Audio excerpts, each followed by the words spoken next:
Alors, bonjour à toutes et à tous et bienvenue dans cette revue de marché de ce lundi 21 février 2022, Trading University Center. Alors, je suis désolé pour ce retard. J'espère que tout le monde va bien, que vous avez passé un bon week-end. Alors, avant de démarrer et m'attarder un petit peu plus sur la partie fondamentale, parce qu'il y a eu beaucoup de choses à se mettre sous la dent la semaine dernière, je vous laisse bien sûr prendre connaissance comme chaque jour et comme chaque briefing de l'avertissement légal sur les risques, que je vais passer tout de suite, que ce webinaire est donné à titre indicatif et ne représente en aucun cas un conseil en investissement. Alors, je vais parler un petit peu de la semaine dernière avec deux gros thèmes principaux avant de parler des chiffres que je vous montre actuellement. Le premier concerne évidemment, bien sûr, toujours la question de la normalisation monétaire, notamment des banques centrales par rapport à l'évolution de l'inflation. Le deuxième gros thème, ça concerne bien sûr la question géopolitique, une tension voilà, qui s'est nettement accrue à l'Est, notamment entre la Russie et l'Ukraine, et des mises en garde fortes des différents États, notamment des États-Unis et de l'Europe par rapport à la montée de ces tensions et à l'amassement donc de troupes à la frontière ukrainienne avec, semble-t-il, voilà, quelques incidents qui ont déjà éclaté. Voilà, chacun cherche un petit peu à calmer la situation, en tout cas du côté de l'Ouest, avec une étude de la Russie qui est toujours déterminée pour l'instant à ce qu'il voilà, s'engage réellement. Est-ce qu'il y a vraiment une volonté militaire concrète, un réel investissement également de l'Irak d'invasion, ou est-ce qu'il s'agit simplement de parvenir à un accord, à parvenir à valider, par exemple, le gazoduc Nord Stream 2, qui est toujours en attente de validation? Est-ce que c'est un coup militaire pour obtenir des garanties de sécurité? C'est ce qui était revendiqué notamment par la Russie, en tout cas des garanties de sécurité de la part des pays de l'OTAN par rapport notamment à certains dispositifs militaires. Et de l'autre côté, pays de l'Ouest demandent voilà, une désescalade claire de la part de la Russie, pardon, que les discussions, notamment une certaine diplomatie qui peut prendre la place, il y a effectivement voilà, ces pressions militaires. Donc là, les marchés ont été rythmés un petit peu la semaine dernière, surtout notamment sur la fin de semaine dernière, un milieu et fin de semaine dernière, pour entériner un petit peu ces questions qui portent donc sur la question géopolitique. Du côté des politiques monétaires, donc on a eu un début de semaine avec ces fameuses déclarations de James Bullard, hein, souvenez-vous, on en a parlé la dernière fois, c'est que ce membre de la Fed qui avait mis un peu le feu aux poudres hein, sur les marchés financiers. Jérôme Powell, souvenez-vous, le président de la Fed s'est exprimé dans la réunion de la Réserve fédérale il y a quelques semaines, et puis James Bullard était arrivé avec des propos plus agressifs que ceux de Jérôme Powell, laissant clairement une porte grande ouverte à une hausse de taux de 50 points de base au mois de mars, et donc qui était favorable à une hausse de 50 points de base voilà, au mois de mars, puis voilà, un discours qui était relativement dynamique, qui s'exprime en début de semaine en réitérant des propos toujours avec une dynamique qu'il faut une normalisation de la politique monétaire pardon, euh, qui ne soit pas trop tardive.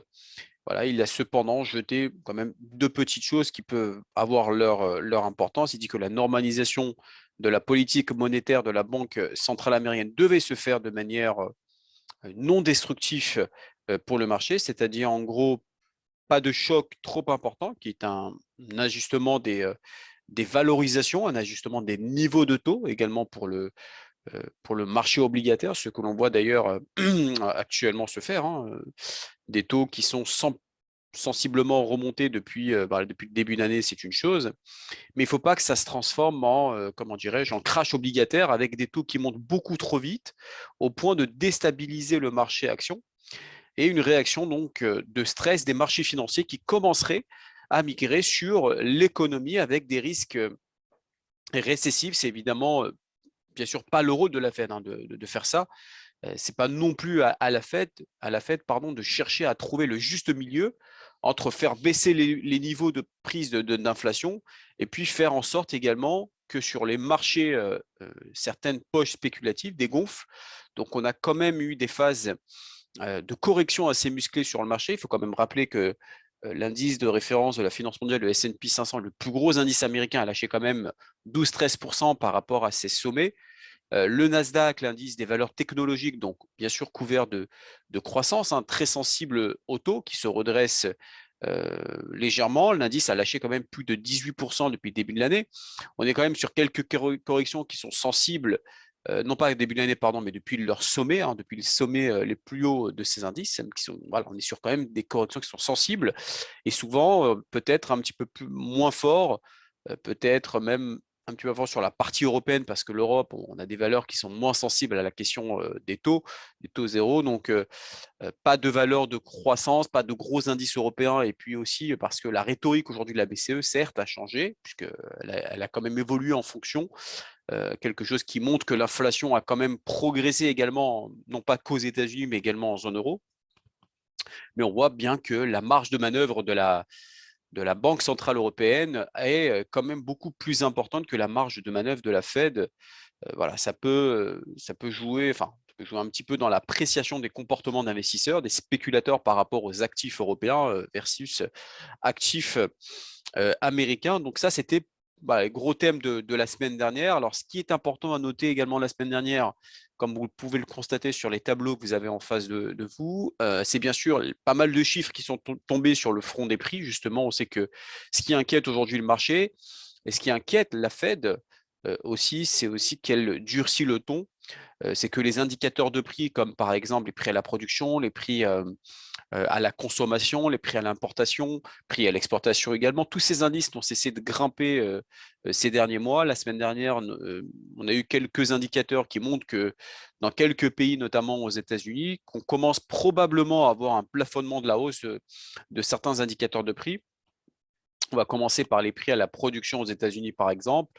Ils ont affiché un léger repli donc sur les chiffres, les derniers chiffres publiés, sachant que les 2 mois précédents également ne montraient pas de progression. Alors, attention quand même, ça veut pas dire, enfin, ça veut dire qu'on a eu un rythme annuel, une dynamique qui n'est plus là, c'est-à-dire que la hausse est très très spectaculaire. On est monté à plus de 9% de la hausse annuelle sur les prix à la production.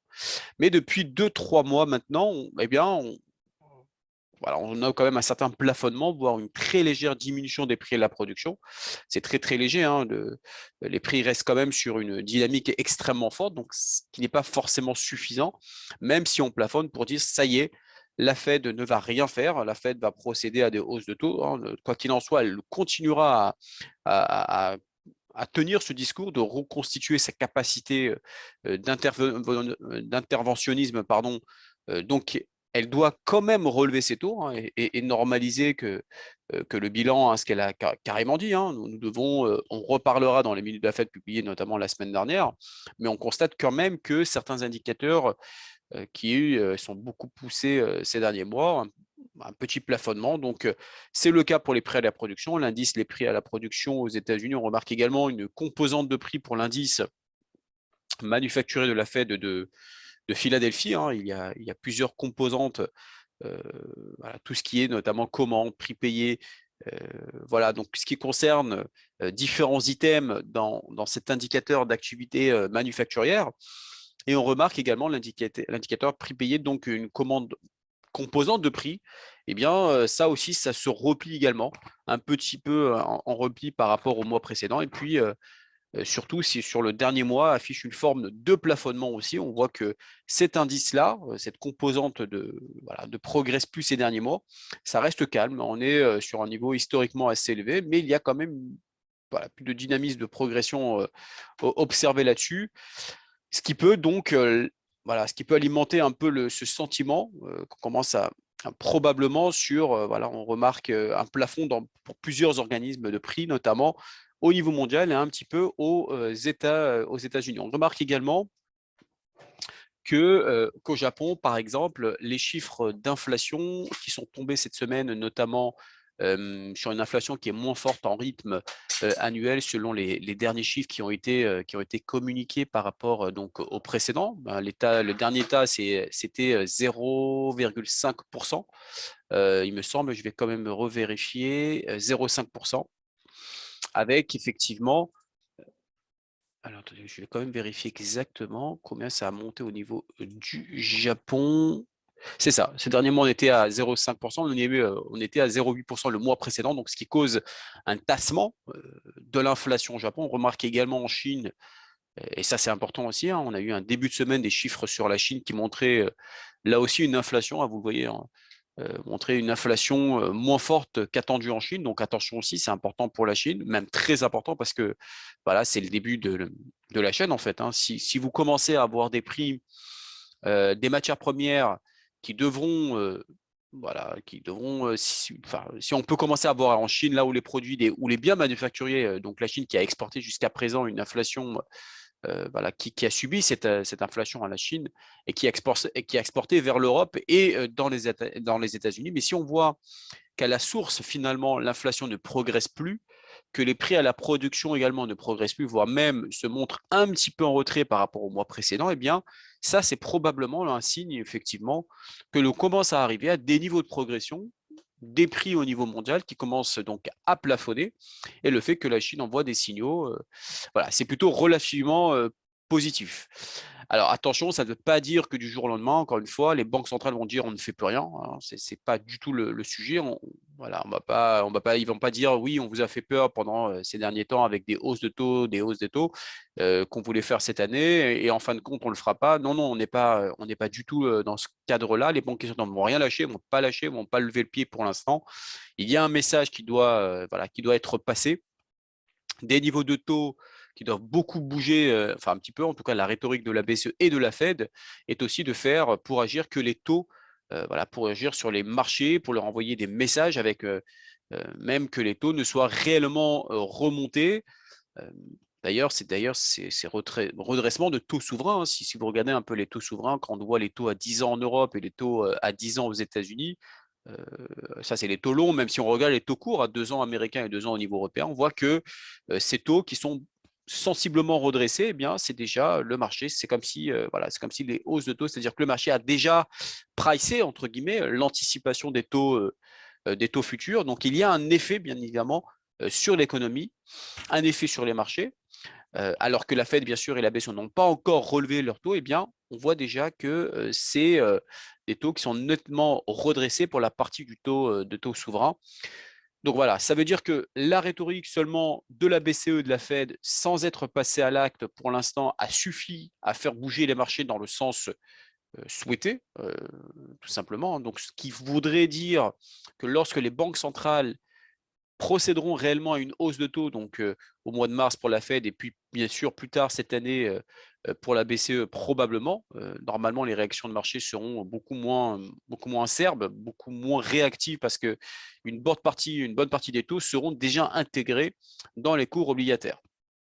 Voilà, ce qu'il ne faudrait pas pour le marché action, marché obligataire, c'est que cette rhétorique, je dirais, des banques centrales se muscle un peu plus, c'est-à-dire que maintenant que le message est envoyé, effectivement, que les marchés euh, prennent un petit peu de temps à retrouver leurs esprits pour ne pas qu'ils aient une baisse supplémentaire en dehors des bien sûr des éléments géopolitiques, hein, je parle.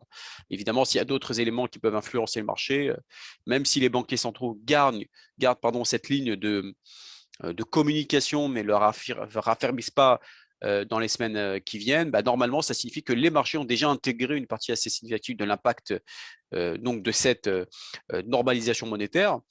On rappelle, hein, je vous donne un petit motif de comparaison, si vous regardez un peu les années précédentes, notamment entre 2014 et 2016, c'était la phase de la normalisation d'ailleurs de la politique monétaire lors de l'épisode de normalisation post-crise des subprimes, hein, puisque c'est un élément quand même assez important à rappeler, mais les marchés américains ont varié d'une quinzaine de pourcentages, quinzaine de pourcents entre les hausses et les baisses, entre les points les plus hauts et les points les plus bas des corrections. Donc, durant cette phase de politique, de normalisation, pardon, de politique monétaire, on avait ce qu'on appelle également un drawdown, c'est-à-dire des fourchettes de variation qui est de l'ordre de 15%, donc pourcentage de progression à la baisse de l'évolution plutôt à la baisse des marchés américains.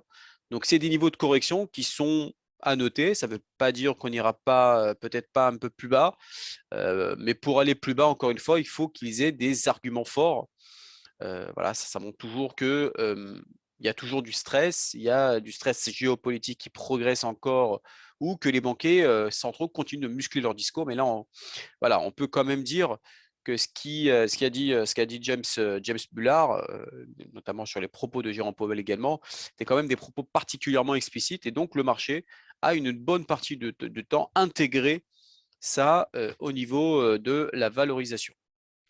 Donc, en tout cas, on remarque, c'est important que dans plusieurs pays, des indices de prix commencent à montrer des signes de plafonnement, voire même début de repli. Donc là, pour la Chine, par exemple, ou le Japon. Donc, voilà, voilà, ce qui est très important. Cette semaine, je vais vous montrer. Hop. Alors, je vais voir si j'arrive à vous montrer cette semaine. J'arrive pas à vous montrer le calendrier économique pour aujourd'hui particulièrement déjà. Bon, aujourd'hui, vous avez les PMI qui sont assez importants, notamment en Europe. Vous avez le PMI Composite, la livre sterling et en Europe pour ce qui concerne le calendrier de ce jour, de ce lundi. Alors, juste petite parenthèse, aujourd'hui, c'est la journée du président aux États-Unis. Donc, les actions américaines, notamment l'action que je vais vous montrer dans le programme du jour avec l'action Moderna, ne sera pas tradable, ne sera pas possible de trader aujourd'hui, mais vous pouvez l'intégrer par la suite dans votre portefeuille. Le Canada aussi, c'est une journée fériée, vous ne pouvez pas vous positionner sur tout ce qui concerne les actions canadiennes. Voilà, maintenant au niveau du programme du jour, voici ce que nous allons voir aujourd'hui. Moderna, le DAX, le Germany 40 qui est au bord du gouffre, le cuivre et le NZD USD. Alors, sur Moderna, on va passer d'abord sur l'action Moderna. On est effectivement sur une très, très forte chute. On est là, graphique, attendez, juste avant de partir sur la partie technique. Donc, à gauche, vous avez le graphique mensuel, donc je viens de vous agrandir. Au milieu, c'était le graphique hebdomadaire. On va d'abord regarder le graphique mensuel. Et d'abord, il faut savoir que Moderna, la société de biotech, qui publiera notamment ses résultats ce jeudi, avant l'ouverture du marché américain, les analystes s'attendent à un bénéfice de 9,62 $ par action, donc un BPA à 9,62 sur un chiffre d'affaires qui est estimé à 6,57 milliards de dollars. Alors, il faut savoir que Moderna, qui est l'un des deux principaux fournisseurs du vaccin Covid-19, avec Pfizer notamment, les actions ont progressé pendant la pandémie, mais le titre a chuté de plus de 43% cette année. Il a clôturé notamment vendredi à 145,74. Alors, voilà, cette forte baisse intervient un petit peu alors que la vague Omicron du virus s'estompe rapidement, ce qui ne permet pas d'avoir quelles seront les perspectives à court terme pour les producteurs de vaccins. Si la pandémie passe à un stade, je dirais, endémique après la dernière poussée, il faut savoir que l'action Moderna a déçu les investisseurs en novembre lorsque les ventes et ses bénéfices ont manqué les estimations des analystes. À l'époque, elle avait également revu à la baisse ses prévisions de vente de vaccins Covid-19 pour 2021, principalement en raison de l'allongement notamment des délais de livraison des commandes internationales. Tout ça pour nous dire qu'on est sur une très très forte dynamique baissière, mais attention, on se rapproche d'un gros niveau de support aux alentours des 122, 125. Ça sera un prochain niveau qu'il faudra surveiller. Ça peut être un point d'achat. En hebdomadaire, donc on a effectivement cette accumulation en baisse avec une clôture vendredi à 145,74. Le prochain niveau de support à laquelle on pourra éventuellement se positionner à l'achat, ça serait cette zone technique qui serait plutôt intéressante, entre, je pourrais même dire, même pourrait remonter un peu plus haut avec cette zone-là. Ça serait plutôt aux alentours des 120, à peu près 120, 125. Ça peut être un point d'achat intéressant. Alors, ce qui peut être intéressant aussi, c'est la zone de survente, puisque là, on est quasiment survendu, notamment au niveau de l'indice, l'indicateur de prix ici sur le RSI. Donc, si vous regardez en hebdomadaire, on est survendu. Rappelez-vous que quand on est survendu, on peut avoir un ralentissement de la dynamique baissière, comme ce qui s'est passé ici lorsqu'on était sur une accélération de la dynamique haussière et après on a eu cette forte chute. Et donc on peut avoir un rebond technique, notamment sur l'action américaine. Et en journalier, ça peut être intéressant. Tant qu'on est au-dessus de ce support-là, donc de ce support rectangulaire, on peut être à l'achat sur l'action Moderna. Et si vous voulez chercher des positions acheteuses, à ce moment-là, il faudra aller chercher comme objectif les 150, 153. On va regarder ce que préconisent les analystes Training Central.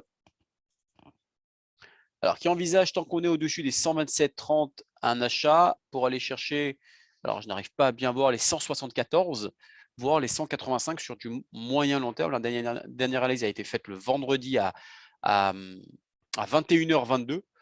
Donc, surveiller les 127,30 parce que si on casse les 127,30 pour aller chercher les 109,30, voire les 98,50. Pour l'instant, Trading Central envisage qu'on peut assister à un rebond sur l'action Moderna. On est sur des niveaux de support, donc pourquoi pas? Pourquoi pas? Ça peut être effectivement une position intéressante à aller chercher sur l'action Moderna. Le DAX allemand qui, voilà, qui corrige fortement. Ça y est, le support est en train d'être cassé. On en a parlé plusieurs fois du DAX. Si vous regardez un peu les précédents webinaires, depuis qu'on a touché ces retracements de Fibonacci. Alors là, je suis sur un graphique mensuel. Donc vous avez le point le plus haut des 127,20 et 141,40. C'est un graphique mensuel. Et là, effectivement, le chandelier mensuel est en train de casser les 127%, donc ce qui nous porte que les prochains mois, si on a une cassure comme ça, bon, le mois n'est pas terminé puisqu'il reste encore 7 semaines, on pourrait avoir une accélération baissière, un repli important les semaines à venir. Intéressant le Germany 40. On va regarder sur de l'hebdomadaire. Là, c'est effectivement le triangle ascendant que je vous avais parlé la dernière fois, avec ce gros niveau de support qui a été testé à de maintes reprises depuis la semaine du 3 mai 2021 jusqu'à quasiment la semaine dernière, enfin le 7 février. Et la semaine dernière, on a cassé cette zone de support. Et donc là, effectivement, le marché peut continuer à chuter vers les 15 560. Voilà, c'est très très belle opportunité sur le Germany 40, plutôt à la baisse. Donc là, vous n'hésitez pas à travailler sur des positions baissières. On n'est pas totalement survendu. Et on va regarder là sur du journalier. Alors sur du journalier, on est sur un petit niveau de support ici. Alors ce niveau de support est intéressant, il faudra le surveiller également sur du daily. Si en daily on passe en dessous, tout nous porte à dire qu'on pourrait avoir un fort repli les prochaines séances pour aller chercher les 14 590, 14 600. On va voir ce que préconise l'analyste Trading Central. Alors, l'analyse est faite sur du court terme. L'analyse a été faite ce matin, puisque avec un objectif à 14 950, voire 14 840. Bon, les deux objectifs ont été atteints. La 15 204, ce sera le point pivot. Donc, le scénario a été validé. Voilà, donc ça, c'est une opportunité intraday, c'est une opportunité court terme.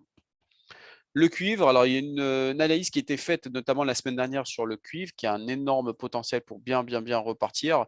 C'est un actif qui est très, très surveillé par les investisseurs. Objectif, ça sera les 4,80. Sur du moyen terme, ça sera les 4,80. Si vous regardez un peu en mensuel, d'abord dans un premier temps, on a ce fameux rectangle que vous avez ici, cette zone de support intéressante. Et là, effectivement, on peut avoir un rebond assez intéressant sur le cuivre et aller chercher cette zone de résistance que vous avez ici. En hebdomadaire, vous avez plus ou moins la même chose. L'objectif, c'est d'aller chercher les 4,70, 4,80. Ça sera le futur objectif du cuivre, à savoir que là, vous avez effectivement ici un support oblique qui tient le prix pour l'instant. Là, vous avez une résistance oblique que vous pouvez éventuellement tracer. L'objectif, c'est d'aller chercher au moins cette résistance oblique aux alentours des 4,70. Ça sera l'objectif du cuivre. On va regarder en journalier. En journalier, on est sur un canal. Attendez, je vais vous montrer tout de suite. On est sur un canal haussier. Donc avec les points les creux ici et les points de pic que vous avez ici. Mais pour pouvoir effectivement accélérer, il faut d'abord casser les 4,54, 83. Pour l'instant, on n'y est pas, mais la tendance est fortement haussière. On va regarder ensemble ce que préconise l'analyste Trading Central, qui envisage également une hausse sur du moyen long terme, à savoir que c'est un graphique qui est donné en daily, c'est-à-dire chaque bougie représente une journée de cotation, avec un objectif à 4,7940, voire 4,9165. Mais bon, avec les 4,80, c'est déjà un objectif intéressant à aller chercher. Enfin, nous allons passer sur la paire de devises monétaires, le NZD-USD. Le NZD-USD qui est sur une forte conjoncture. Alors, en mensuel, on a eu ce qu'on appelle ici un fort repli la semaine dernière. Le mois dernier, excusez-moi, donc ça c'était le mois de janvier 2022. Là, on tente de recasser cette zone de résistance. Si on repasse au-dessus de cette zone de résistance, tout nous porte à dire qu'on pourrait aller chercher les 0,68 83, voire même aller chercher cette zone-là aux alentours des 0,70. Donc, mais pour confirmer effectivement cette accélération haussière, il faudrait d'abord passer au-dessus de la résistance. Pour l'instant, ce n'est pas le cas. Je vais vous mettre également cette résistance en hebdomadaire pour pouvoir l'apercevoir. Il est là, hein, la résistance est là. Je vais vous l'agrandir là. Vous êtes sur un graphique hebdomadaire. Donc, chaque bougie représente une semaine de cotation. Donc, ça, c'était la semaine dernière. Ça, c'est la semaine qui vient de démarrer. Si on casse au-dessus, alors on peut aller chercher cette zone-là, aux alentours des 0,6880.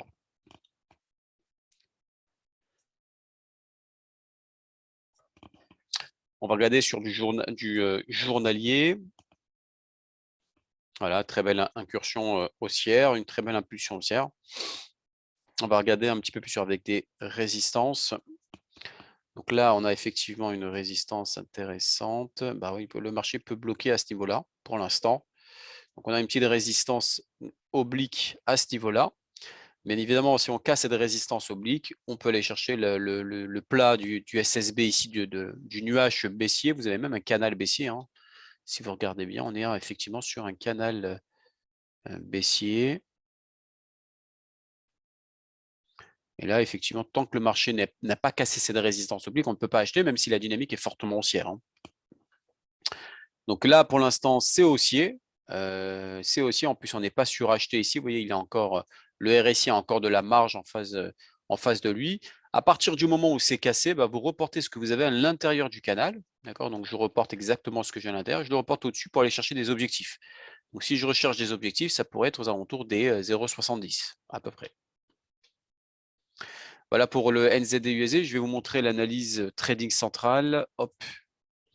Bah, qui envisage que nous puissions aller chercher les 0,6810, voire les 0,6890, tant qu'on est au-dessus des 0,6540. L'analyse a été faite ce matin, enfin cette nuit à 1h10.